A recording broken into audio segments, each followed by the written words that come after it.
Barchaga assalomu alaykum. Bugungi reelsim biroz noodatiy, chunki men kecha tug'ilgan kun haqida aytib bermoqchiman.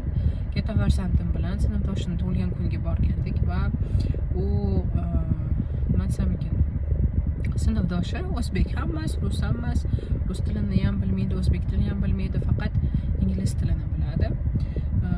Juda ikkilandim, borsammi, bormasammi, nima qilaman u yerda, kim bilan suhbatlashaman degan fikr o'tdi, lekin bordim. Kelishim bilan u bolaning onasi shunaqa meni 100 yil tanigandek kutib oldida, quchoqlab, ismimni so'rab, yurting haqida aytib ber, qayerliksan deb, в общем, barcha intereslarimni ham so'rab oldi va hamma mehmonning ichida rosa qo'llab-quvvatladi. Ya'ni ovqatlanishga kelganda olinglar deb o'tirishar ekanda, ular ham faqat ingliz tilida kelgan. Yo'q, rahmat, men yesam, faqat meva yeyman dedim.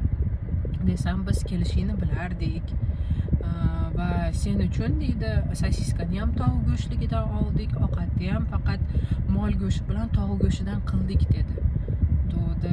Katta rahmat, ming bor uzr, lekin men faqat halol go'sht yeyman dedim. Desam, estikina bilganimda deb, u bolaning otasi shunaqa dedi, estikina bilganimda faqat halol go'sht olardim, yemay o'tirishingdan men xijolat bo'lyapman dedi. Keyin guruch, salat qilib, ko'pgina qilib, zapravka qilib solib berdi.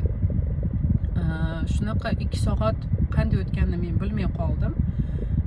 Rosa gapga solishdi va keyingi safar agar yana shunaqa inglizlarning ichida tug'ilgan kun bo'lsa, обязательно boraman, chunki ularda nima desam ekan, urf-odatlari ham tug'ilgan kunga boshqacha ekan. Rosa yoqdi menga.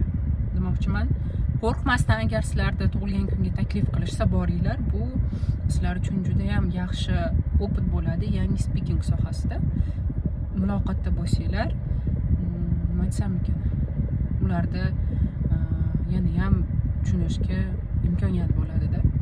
В общем, yoqdi menga o'rtoqlar.